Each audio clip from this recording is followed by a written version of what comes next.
Singapore आज के time में दुनिया के सबसे विकसित और सबसे अमीर देशों में से एक है, जहां का आर्किटेक्चर पूरी दुनिया में जाता है। यहां एक से एक खूबसूरत इमारतें हैं जिन्हें देखकर अपनी आंखों पर ही विश्वास नहीं होगा कि इतना करीब देश सिंगापुर इतना डेवलप कैसे हो गया, जहां हर छठा नागरिक करोड़पति है। कहा जाता है कि सिंगापुर में रहने वाले लोग आज के टाइम में लग्जरी लाइफ जी रहे हैं। लेकिन क्या सिंगापुर हमेशा से इतना अमीर और खूबसूरत था? दिल्ली से भी आधे क्षेत्रफल के इस देश में कभी गरीबी, भुखमरी और सिर्फ झुग्गी झोपड़ियां ही नजर आती थीं। चलिए जानते हैं कि सिंगापुर देश इतना डेवलप कैसे हुआ। बात ज्यादा पुरानी नहीं है, आज से 35 ईयर पहले सिंगापुर की हालत काफी गंभीर थी। ये देश भी इंडिया की तरह ही सदियों तक फिरंगियों का गुलाम था। 9 अगस्त 1965 को सिंगापुर की आजादी मिली। एक तो सिंगापुर पहले से ही गरीब देश था, उसमें भी अंग्रेजों ने लूट कर चले गए। लेकिन आज के टाइम में अपनी आजादी के बाद रईसी के मामले में सिंगापुर दूसरे स्थान पर है। सिंगापुर में ना तो यहाँ सऊदी अरब और यूएई की तरह तेल की कुआं है और ना ही प्राकृतिक खनिज भंडार है। तो फिर इन 35 ईयर में सिंगापुर के लोगों ने क्या कमाल कर दिया कि सिंगापुर दुनिया का दूसरा सबसे अमीर देश बन गया। देखो, प्राचीन समय में भारत बहुत विशाल और समृद्ध देश था, जहाँ के राजाओं का शासन मलेशिया, कंबोडिया, बाली और थाईलैंड तक फैला हुआ था। भारत के दक्षिण पूर्व में मलेशिया देश है और उसके नीचे एक छोटा सा आइलैंड है जिसका आकार दिल्ली से भी आधा है। वही सिंगापुर है।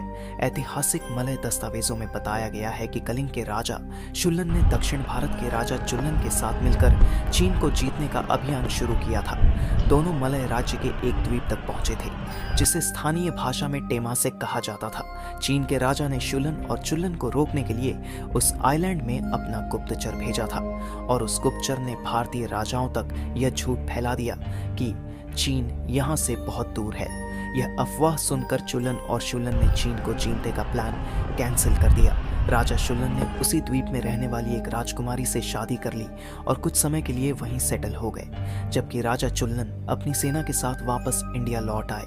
इतिहासकार कहते हैं कि राजा चुल्लन कोई और नहीं बल्कि चोल राजा राजेंद्र चोल थे, 1299 में, जब राजा शुल्लन के वंशज राजकुमार संग नीला उतामा टामसेक द्वीप गए।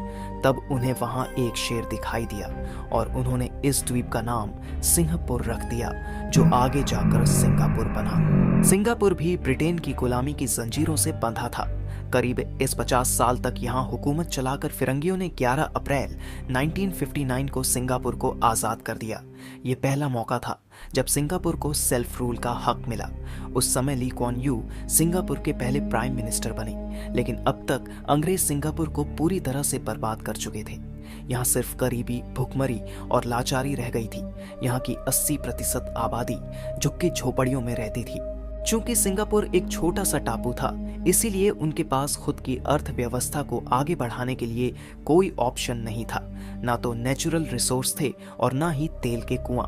Prime minister Lee Kuan Yew ने इसके लिए एक रास्ता निकाला। 1963 में उन्होंने सिंगापुर को मलेशिया में जोड़ने का निर्णय किया।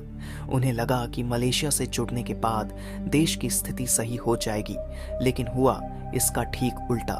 यहाँ मलय और प्रवासी चीनियों के बीच तनाव बढ़ने लगा और अंत में मलेशिया ने 1965 में खुद ही सिंगापुर को अलग कर दिया। जब मलेशिया ने धोखा दिया तो सिंगापुर के प्राइम मिनिस्टर इंटरव्यू देते समय रो पड़े थे। उस वक्त देश की 70% आबादी गरीब थी और उनके पास इस गरीबी से निकल पाने के लिए कोई जरिया नहीं था। लेकिन ली क्वान यू ने हिम्मत नहीं हारी। उन्होंने अपने देश की जनता से कुछ अपील की, जैसे घर साफ रखो, देश साफ रखो, अच्छी अंग्रेजी बोलना सीखो। लोग फिर भी नहीं मानते थे। तब उन लोगों पे कड़ी से कड़ी नियम लागू किए गए। एक समय ऐसा भी आया जब सिंगापुर में च्युइंगम थूकने पर 100 करोड़ की सजा दी जाने लगी। चोरी, डकैती, हत्या या कोई भी मामूली क्राइम करने वालों को जेल में ठूंसा जाने लगा। सिंगापुर तानाशाह बनने लगा। जो सरकार के खिलाफ आवाज उठता उसकी संपत्ति जब्त कर ली जाती थी।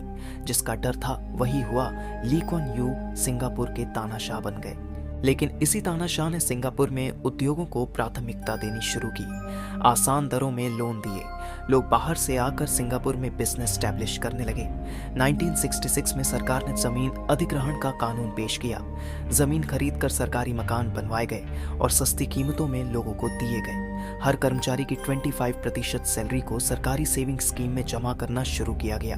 इसी स्कीम से सिंगापुर के 80% लोगों को उनका पक्का घर मिला और बैंक में पैसे जमा किया हुआ मिला। लोगों ने सिंगापुर में इन्वेस्ट करना शुरू किया। चीन, हांगकांग, ताइवान ने यहाँ खूब इन्वेस्ट किया। 10 साल के अंदर सिंगापुर में बेरोजगारी और गरीबी खत्म हो गई। यहाँ सरकारी कर्मचारियों को इतनी सैलरी दी जाने लगी कि उन्हें भ्रष्टाचार करने की जरूरत नहीं पड़ी। सिंगापुर में सभी को धार्मिक स्वतंत्रता दी गई। देश को सेक्युलर बनाया गया। मलय, तमिल, मैंड्रिन जैसी सभी भाषाओं को राजकीय भाषा की संज्ञा दी गई। 30 ईयर के अंदर सिंगापुर एक विकसित देश बन गया। आज 54 लाख की जनसंख्या वाले देश में 2.5 लाख से ज्यादा लोग करोड़पति हैं। इस देश में मनोरंजन की सभी चीजें बनी, बड़ी बड़ी इमारतें बनी। सिंगापुर एक बेहद खूबसूरत और आधुनिक देश बना।